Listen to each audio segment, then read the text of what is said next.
Good morning. It is 12 o'clock, so I think we'll go ahead and get started.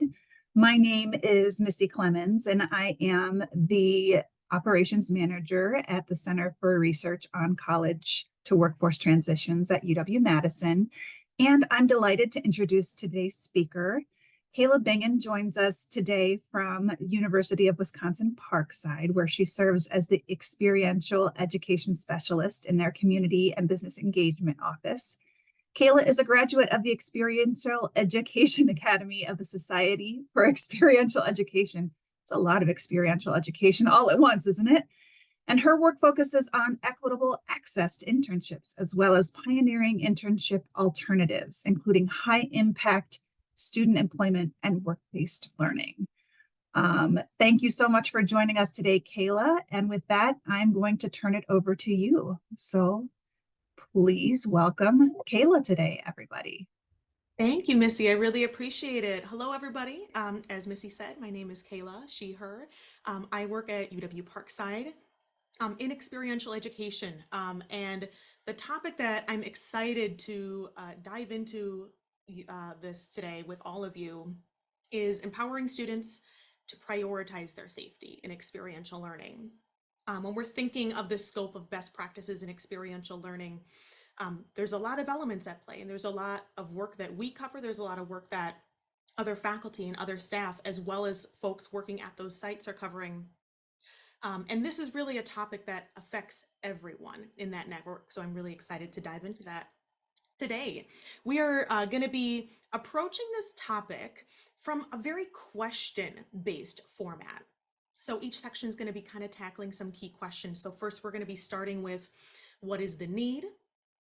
And then we're going to jump to how do you all currently address student safety? And then where are the gaps? Which I also like to say is, how do you know what you don't know? Sometimes those gaps are hard to find if you don't know what they are. And then lastly, of course, we're going to be discussing what resources are available in this area and how to continue this work beyond today's conversation. I do encourage you, since this is kind of question-based, that if you want to have some scratch paper or a blank document handy, jot down your responses to these questions. You're going to have an opportunity to reflect a little bit on what your institution is currently doing and what your institution could be doing more. So if you want to jot down some thoughts, that's great. I also want to take a moment to acknowledge that because of the nature of this conversation, we will be addressing some content that may be sensitive to some folks. So I always like to be really transparent at the beginning of what we're going to be talking about, what might be covered in these conversations. And if at any time or for any reason you feel that you are not feeling comfortable staying in this space today, I completely understand. Feel free to log off. The recording will be available to you if you would like to come back to it later, or if you would rather get in touch with me personally, just have a one-on-one conversation on some of these things. My email address is here. I will provide it again at the end of the presentation, but again, I like to provide it at the beginning in case you're not able to join us all the way till the end. So a little bit of a warm up here. This is a Slido, so you can participate in this Slido either by opening another tab on your computer or by using your phone or another device, either using the QR code or slido.com and using that number. So the prompt here is, when you think of student liability and safety, what word or words come to mind? What are those kind of like right off the bat? Okay, just a couple of words here, or maybe even just a single word. What's jumping to mind for you?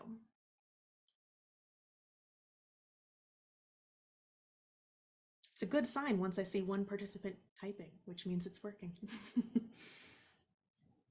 Risk. Strong start. Wow.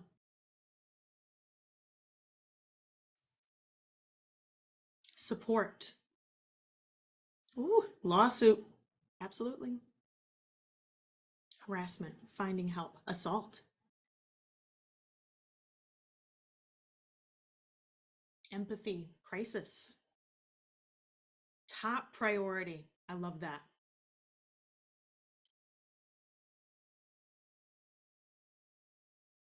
Discrimination. Risk management. Concern. Responsibility. Yeah. a lot of what we're talking about today is going to be about what are your responsibilities? What are the responsibilities of other parties? Awareness, mental health, react. Well, we're going to talk about that today. Compliance. Great. Lots of great words, lots of great thoughts. Um, and it's really interesting the spectrum of responses that we're seeing here.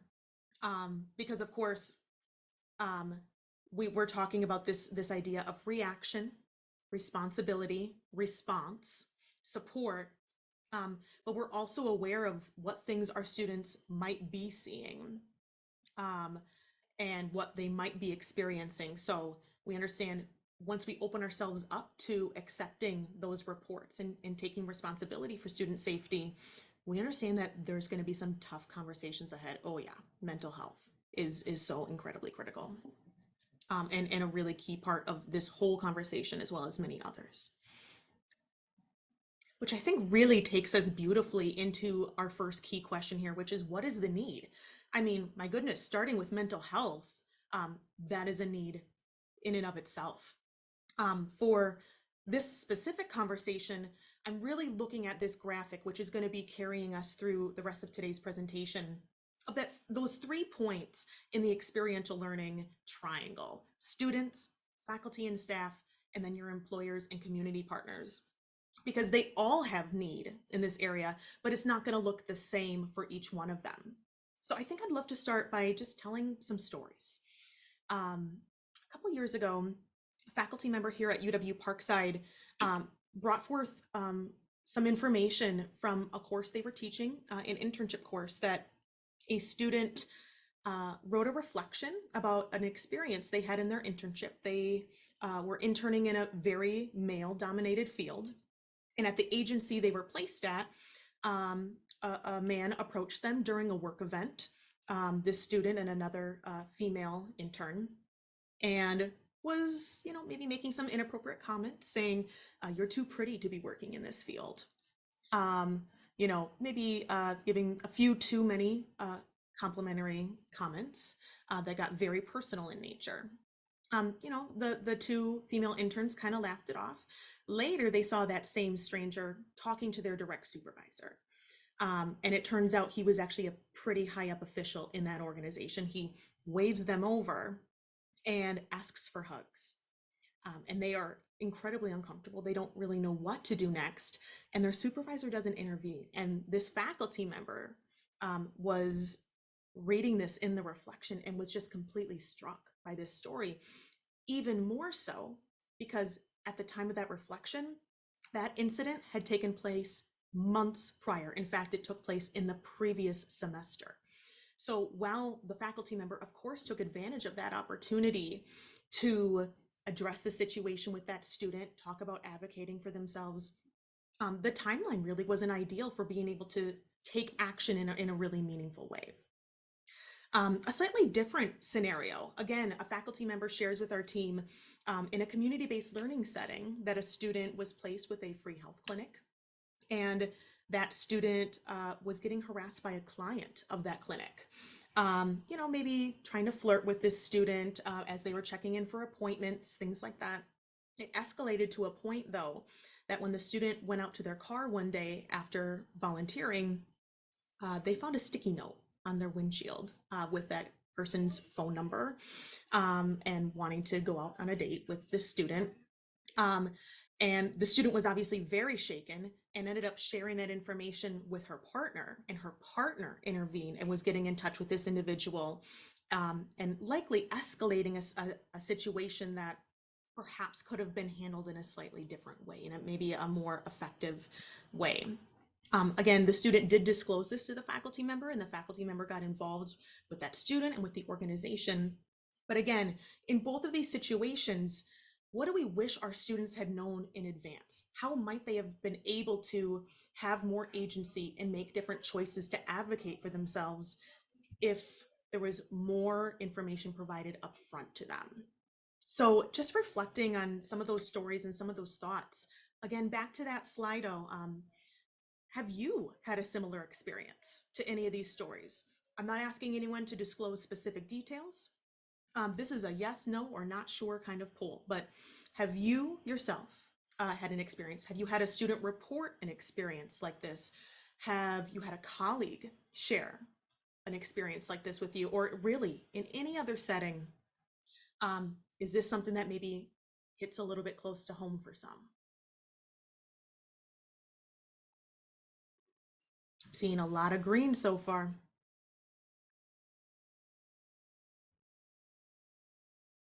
Hmm.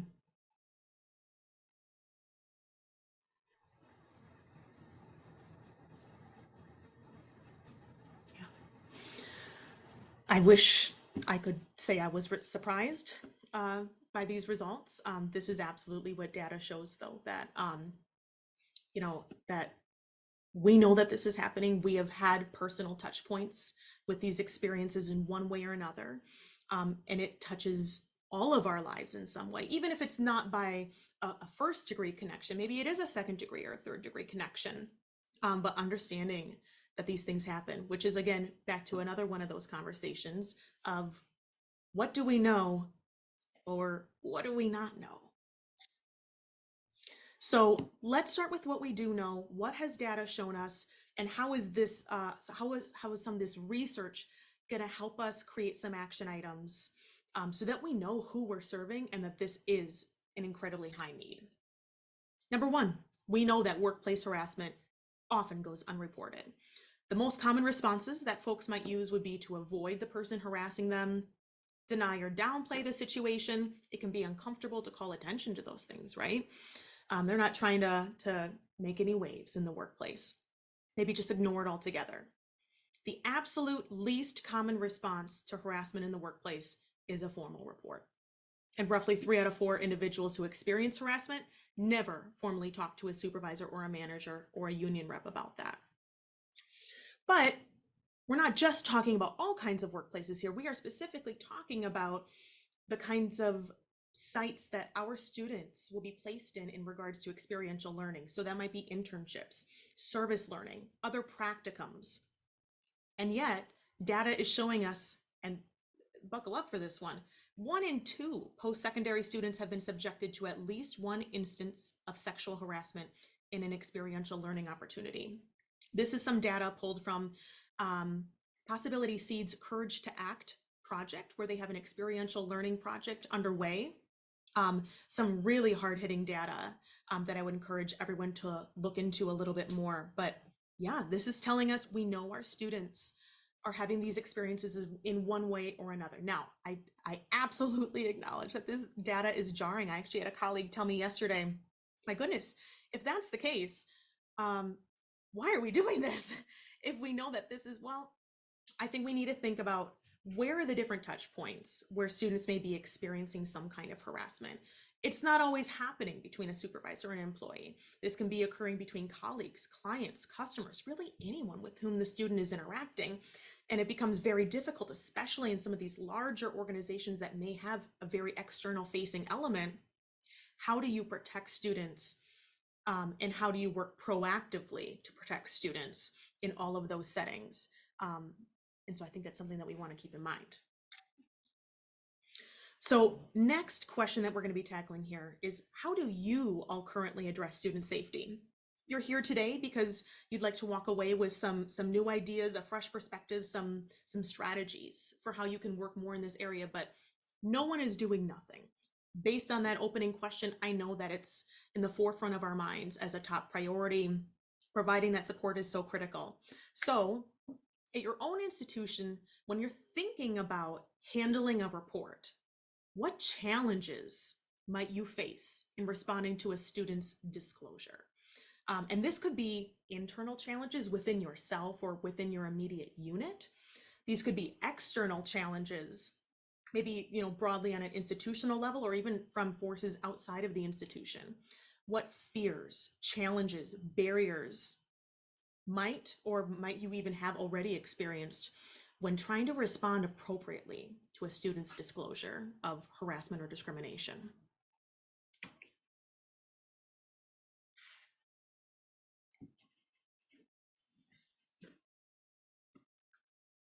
Mandatory reporting, right? Straddling that line of the student disclosed to you, you understand that you need to report, but maybe they don't want it to escalate. Power dynamics. It when we're talking about experiential learning and we understand the stakes that are at play for some students, understanding that especially in the internship realm, they are looking at this as their pipeline to a full-time job after graduation. This can be their key letter of recommendation, their key networking opportunity. They don't want to mess that up. Understanding the university's responsibilities when students are outside the university. Absolutely. Navigating all the settings and policies. Yes, it feels like, do we need to be experts on the full handbook, on every handbook? Lack of resolution. Or is everything getting followed up on? How is that being wrapped up?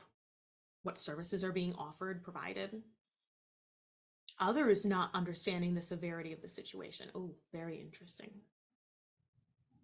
And how to support them in a meaningful way. Again, is saying, wow, I really hear that was terribly difficult for you. I'm so sorry that happened to you. And then what? And then what? Differences in expectations between college and site? Absolutely. That's a gap right there. We've identified a gap. And if the internship is paid, if there's money involved, absolutely. Obviously, unpaid internships certainly have their own challenges and barriers. But right, when we're talking that this is also a source of income for our students, what pressures does that put on them to be silent or to let things slide? Or again, even if they do disclose or report, say, I don't want it to take any further. I just wanted to tell somebody about it. Let's see, one more person type it. Absolutely, absolutely. And then we're talking about credit-bearing experiences as well. So what happens if they're no longer feeling safe there and they need to leave the site? And now there's a credit component as well. It's not just the financial side, but it's now the academic connection as well. Lots of challenges. Really, really, really thoughtful. So we take what we know about our fears, our concerns, those challenges and those barriers, and let's ask some more questions. Let's take a look at our institutional inventory. So let's start with the who. When you're thinking about having a meaningful response to a student who discloses to you, who on your campus can offer counseling or legal services, and understanding that those two are different and that the responses will be different. Also understanding the confidentiality piece. Who is obligated to provide confidentiality to that student and who is not? Additionally, on a broader institutional level, who is at the table for making decisions regarding student safety? In that opening question, someone had put forth risk management. A lot of institutions have a risk management office or personnel. Who else is being included in those conversations? And have you talked to your risk management specialist lately? I know I have. But being aware of the resources they offer, having them take a look at some of the processes that you may have in place, and evaluating in that moment, where are the gaps? What more could we be doing? Where do we stand in regards to our liability in supporting student safety, especially when they are leaving campus? And then we have the what. So what is available on your website for those who may want to report? We have something at UW-Parkside called Red Folder, which is accessible online, which would guide faculty, staff, really any person who is handling a report. What are your steps in this process? How do you make decisions based on that? If you don't know if your institution has one of those things, ask. If you're not sure where to find it, ask. Some things are easy to find on a website or in an intranet system, but if it's not easy to find right off the bat, we are acknowledging that there's a barrier there. And then what also is your institution's current messaging and format on these topics? So are there posters around campus? Do you ever hold classes or trainings? Is this information included in a freshman seminar course? Is this information shared with clubs, organizations, fraternities, and sororities? And how is that information being shared? We're going to come back to the messaging conversation quite a bit later about how we are putting this information in front of students in a way that is really consumable and ensures that they are walking away with real knowledge and skills to implement that will allow them to advocate for their own safety. And where? Absolutely. Where can students go to find help? And this ideally is on your campus, but this may also be external organizations. So find out, what does your campus offer? What external organizations is your campus partnered with that students may be able to go to for additional support? But also taking care of yourself. Where can you go to find help? Kind of going back to the previous one, does your institution have a guide for how to handle a report? Do you need to go talk to the risk management specialist? Do you need to talk to counseling services? Do you need to talk to HR or legal so that you understand the best practices at your institution for taking those next steps in those situations? And also, of course, caring for yourself should you ever have an experience like this. What resources, of course, are available to you as faculty, staff of that institution. So we started touching on this already. Where are the gaps and how do we tackle them if we don't know what we're missing sometimes? Based on that institutional inventory, you might realize right now where those gaps are. Maybe you're already jotting down some things like, oh, wait, I haven't done that. I haven't checked into that recently. Things change year over year. Maybe you checked in 5 years ago. Is it the same person in that office? Is it the same procedure as it was 5 years ago? There's also, of course, going to be gaps outside of your locus of control and perhaps even outside the control of the university. So I'm going to go back for a second to question number one. What is the need? And while I do believe in this moment we have identified the need and understand who we're trying to serve with this work, it is the who. It's not what is the need, it is who needs this help. And we're going to go back to that 3-point model again. Of course, our students need the support. For many of our students, this may be their first time having a conversation around difficult topics like this in a structured setting, especially when applying it to a professional setting. Maybe students haven't had a job before, or haven't had an internship before, or have not done service learning before. So already they're dealing with an unfamiliar situation. They're out of their element. And how do we prepare them for the fundamentals of that experience, how to be effective in an internship or a CBL experience, but also how do we make sure that they're remembering to advocate for themselves and feel empowered to do so? But we also have our faculty and staff. And as we've already mentioned, there are fears about how to handle a disclosure, about who to go to next, about being afraid of taking the wrong step, saying the wrong thing, and how you find that information and disseminate that information. And we also have to consider our employers and community partners. This varies broadly based on the organization, and clearly our heads are in the same place that we don't always know what the site is telling students, what training is being offered, what is the orientation like? Are they already covering topics of harassment and discrimination at that site? It depends. And the truth is, we don't know how everything is being talked about, what the process of reporting may be at each individual site. That would be quite a monstrous understanding for someone to gather, considering how many partners we all probably have. So there's a gap, and we understand the gap within our institution, and we understand the gap of knowledge for our students.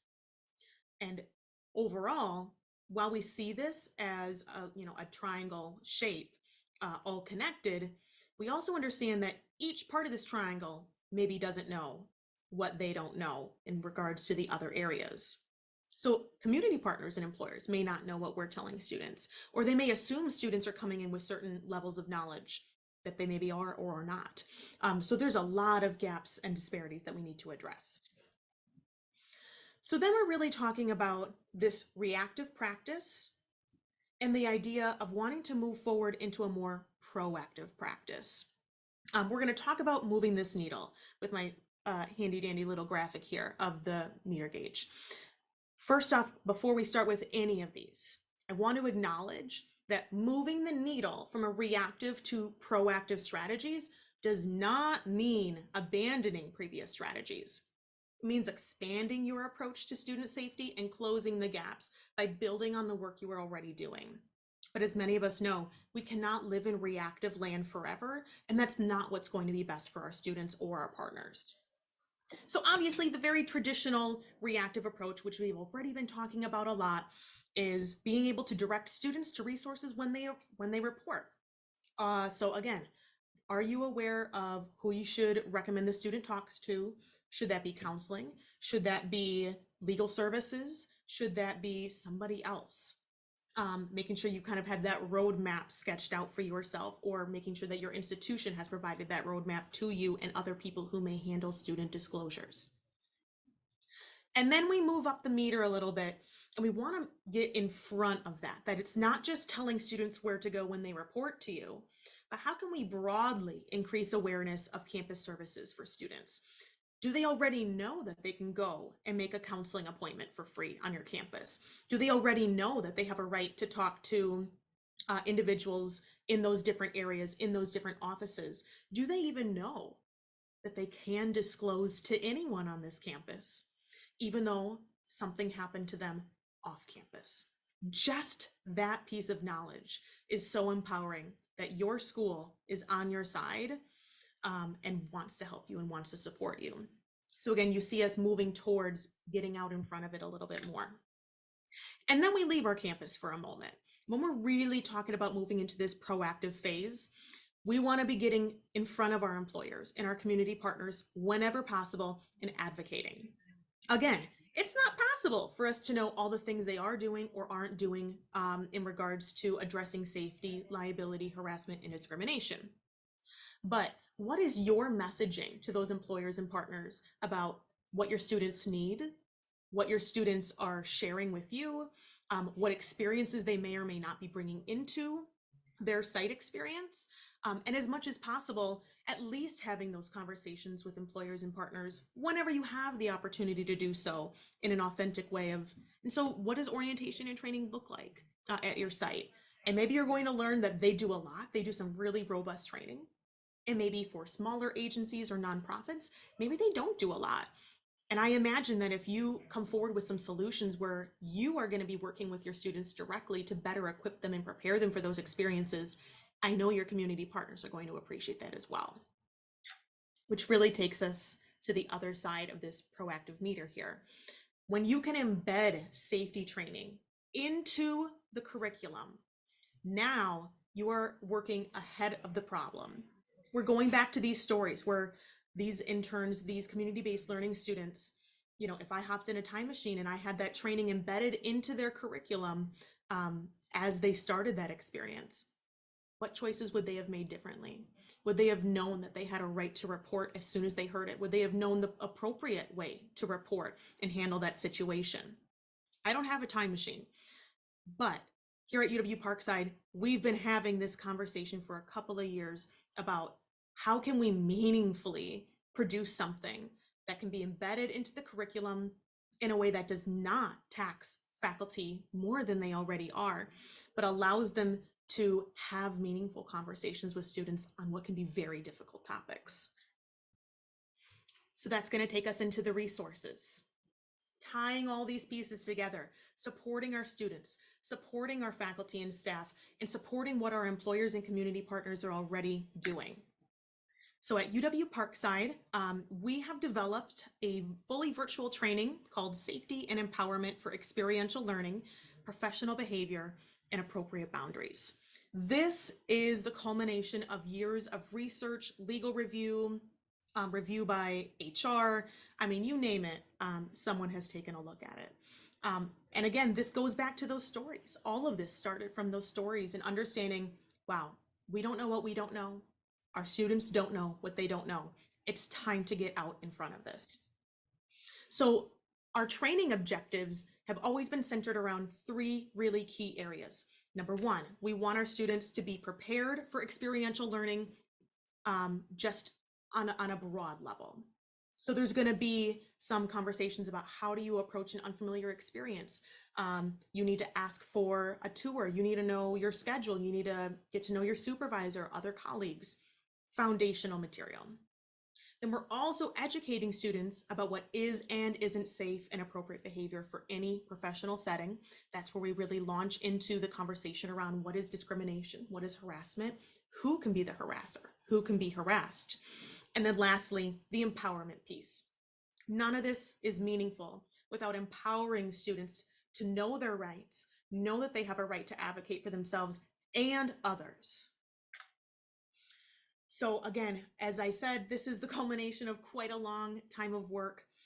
We had put out the call to say, does something like this already exist? Because I'd love to not reinvent the wheel here.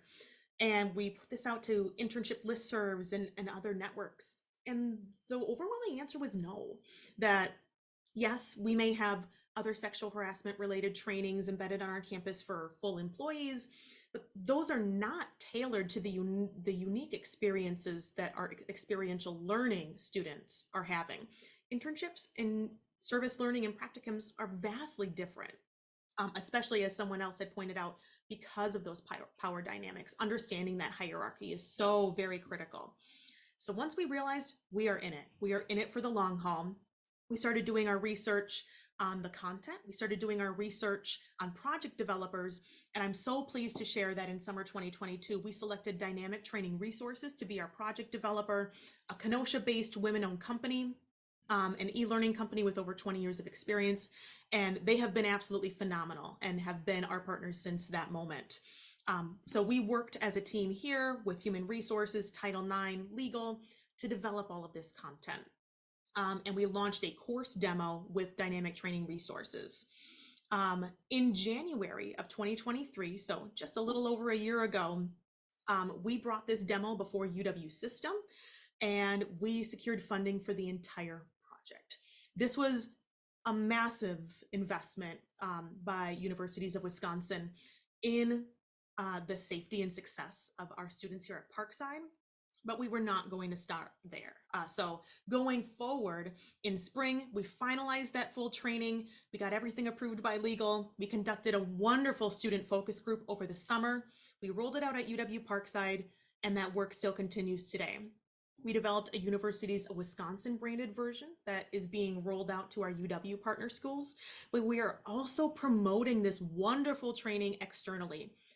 We want institutions to use this. We want this to be a solution, and honestly, a relatively easy solution that campuses can easily incorporate into their existing practices.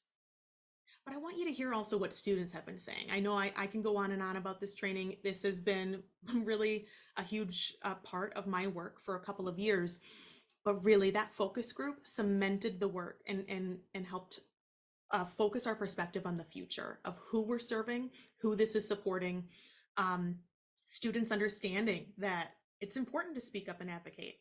Absolutely. We have scenarios in this training that give real life examples that feel very relatable. And again, it's because it ties directly into an internship or a service learning experience. They're not seeing a full-time employee experience. They are like, oh, that's my internship experience that I'm seeing play out in real time. And then this last one always gets me, that knowing that your school and professor are on your side. It is okay to report harassment. Someone is willing to listen. Someone is going to direct you and give you more help. You never need to be silent. And understanding your school is here for you. That one has been so important to us. So here's just a quick overview of kind of the key features and benefits included in safety and empowerment. So again, this is a fully virtual training. It is very engaging and interactive, wonderful, beautiful graphics, different activities, mix and match, term knowledge activities, doing knowledge checks. And then my favorite part are the 3 fully animated scenarios. It's kind of a choose what happens next kind of scenario. So students will be presented with a video. Then they will see 3 choices for what they may want to do next, and they will see that choice play out. This is so important, again, for cementing that knowledge and letting them see it really play out, and acknowledging, well, there are better ways to handle a situation, and trying to guide them towards those better decision-making practices.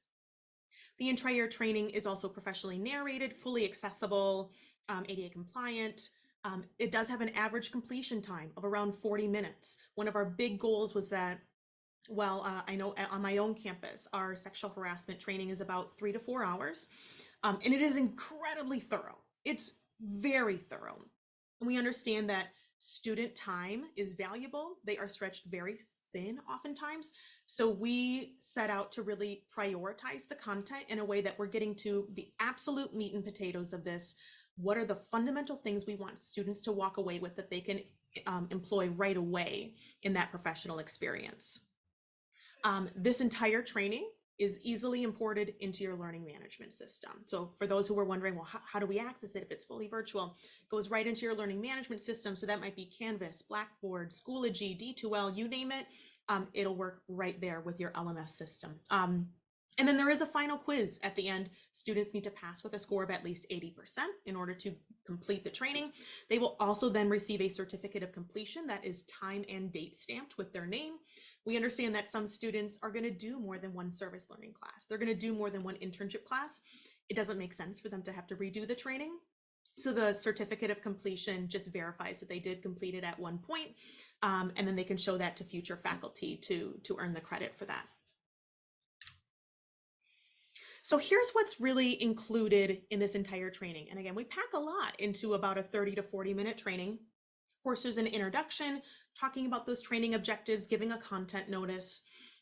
We define experiential learning, address how to approach an unfamiliar experience so that you're set up for success. And then we dive into defining discrimination and harassment. We define being an active bystander. Then we also give some warning signs. These are some very short scenarios, two to five sentences, where students read and determine, is this a warning sign of potentially harassing or discriminatory behavior that could lead to more problems down the road? And then they do participate in those 3 choice-based scenarios. And each one at the end also has a what happens next phase, which I think is so important. We know that in life, every situation has more than 3 possible outcomes or 3 possible choices. In order to address that range of possibilities, once they complete each scenario, there is a, hey, maybe it's possible that the first person you report to isn't going to take it very well. Maybe it's possible that HR is going to ask you to write a report or submit a report. Here's what that might look like. Hey, just so you know, you are not required to report, but this is why it's important to, if you are able to do so. And so talking about those things and what may come after that choice or down the road. The training wraps up with next steps and resources. Of course, all of this conversation means nothing if students are not being guided to the appropriate resources. This is the opportunity for you to put in those site-specific resources, the offices, departments, and individuals at your campus that can support student safety, health, and wellness, as well as maybe external resources, national hotlines, other community agencies that support that work. As I mentioned, there's a final quiz, and the conclusion just brings it all to a head with that final summary of everything that they learned.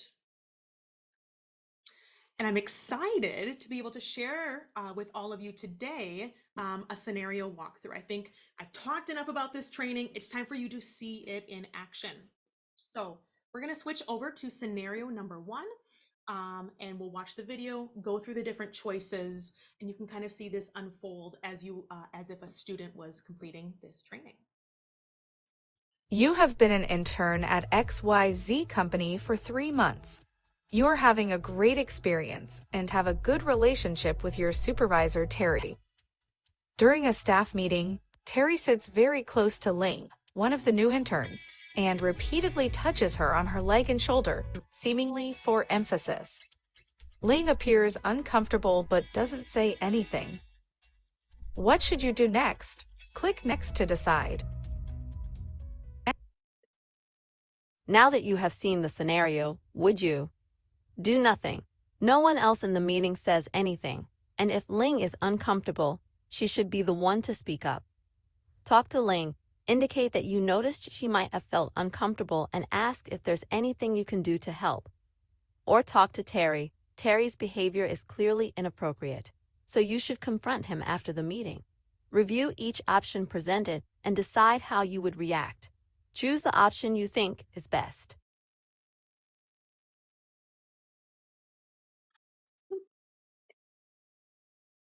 Ling quits next week. She's upset because she didn't want to leave, but she didn't know she had other options. While this type of touch may not seem like a big deal, unwanted physical contact of any kind might make someone feel uncomfortable or unsafe. Additionally, this behavior may escalate over time. Though these conversations can be uncomfortable, assuming others may take action may lead to no action being taken at all. You are correct that the best option is for Ling to speak up, but she may need some encouragement to seek out the resources she needs. You may be able to provide helpful guidance or support that she wouldn't otherwise know. This is an opportunity to be a good active bystander. Go back and see how a different choice changes the outcome. So this is a scenario where a student would have an opportunity to review information covered in an earlier unit about being an active bystander, and then they're prompted to return and make a different Now choice. that you have seen the outcome, choose another option.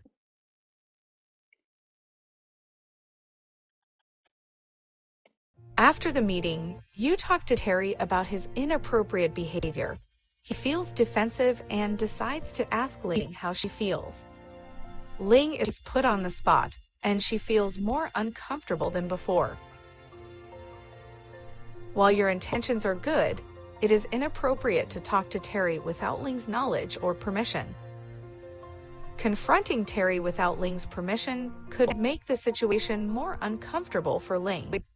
Even if Ling asks you to talk to Terry on her behalf, that is not the right choice. Human resources professionals are more equipped to handle these situations. It is important to recognize that this is inappropriate behavior, but it is Ling's right to decide how she wants to proceed.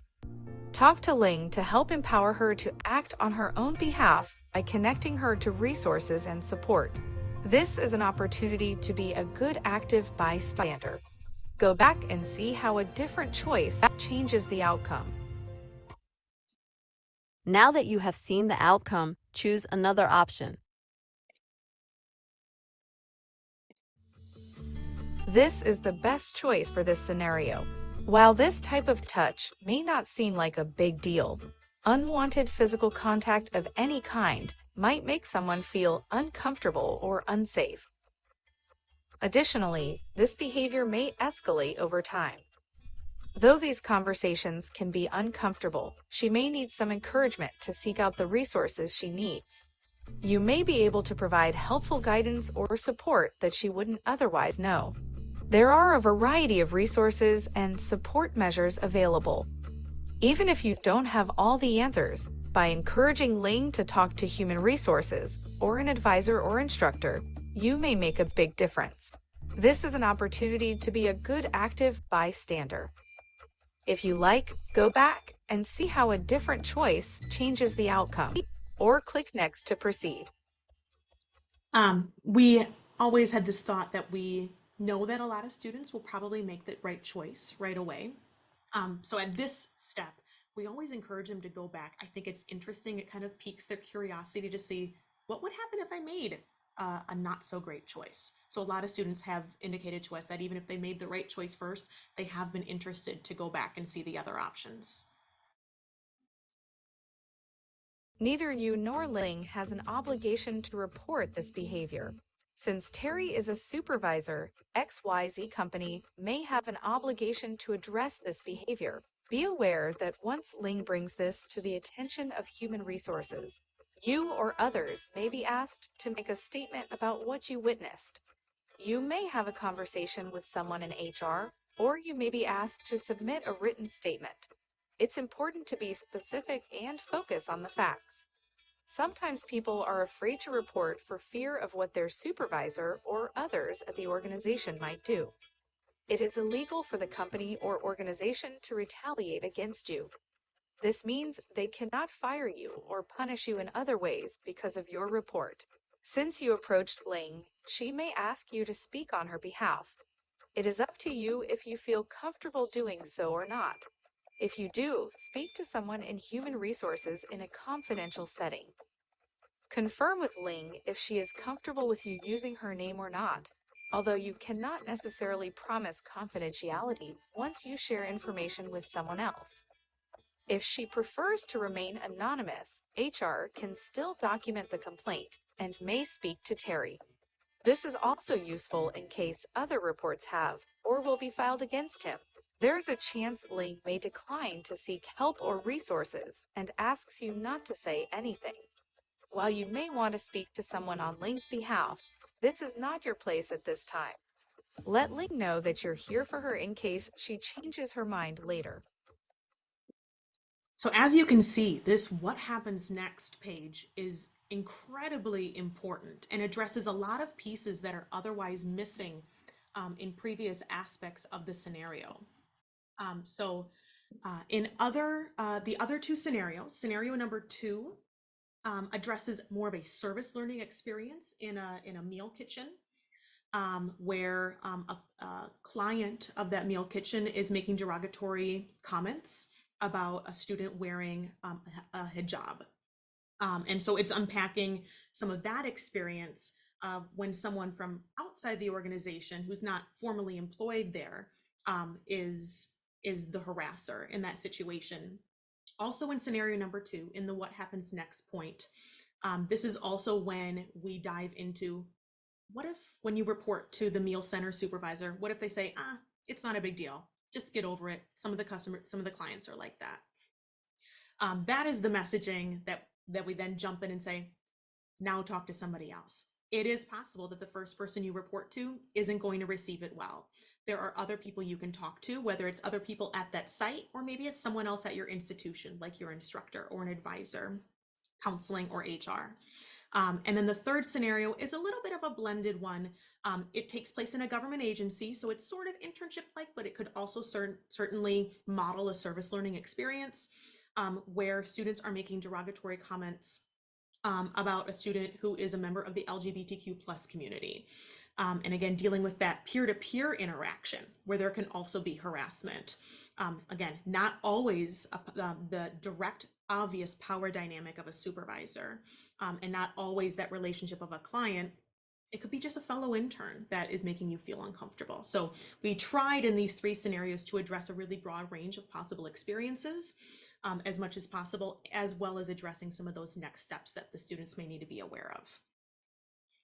And speaking of next steps, if this is a resource that you would be interested in learning more about how to get implemented at your institution, we want to hear from you. Please get in touch with our UW Parkside team. I'll have my contact information on the next slide again. And we can then schedule a meeting where I can more deeply explore the training with you. I'll give you an in-browser version for you to browse as well, so you can get a really good sense of the style, the format, the narration, the other content that's being covered.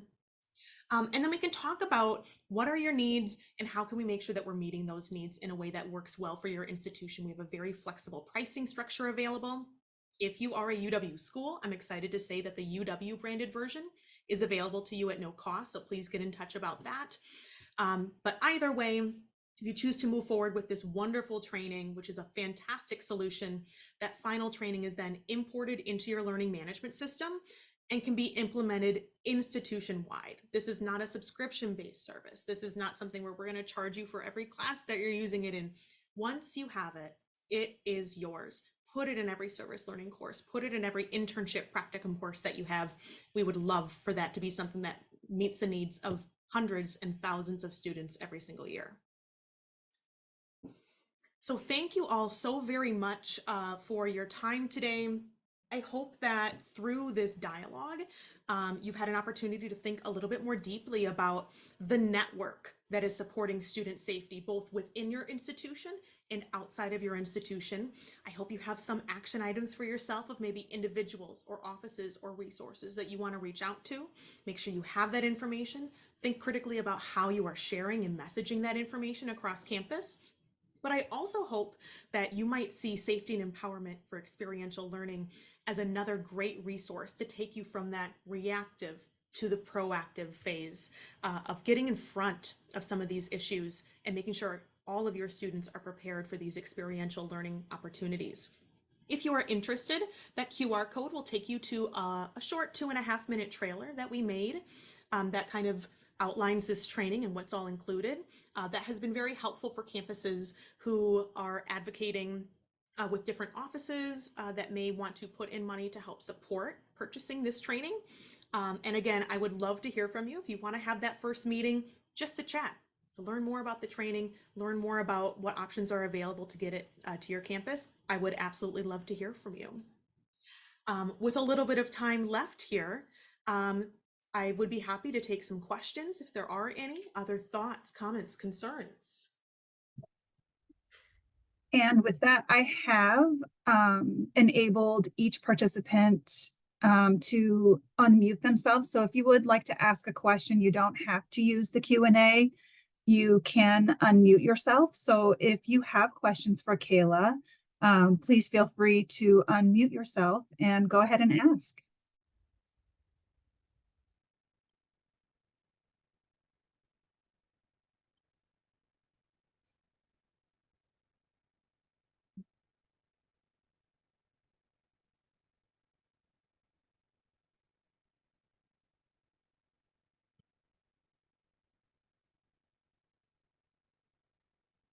Maybe I'm just too thorough.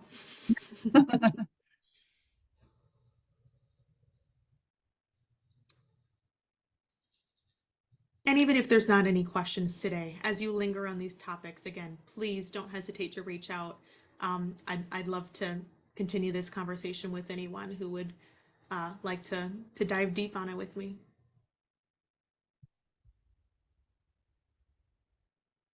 Yeah, I know we're getting close to the 1 o'clock mark, and some people have to leave a little before 1 o'clock to get back to their desk. So that could be why we're not getting questions as well.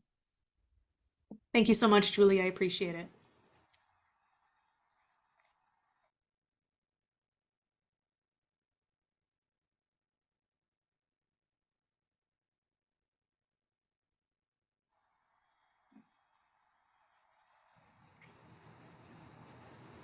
Okay, well, it doesn't look like we have any questions today, so I think we can end it. Thank you all so much for joining us today.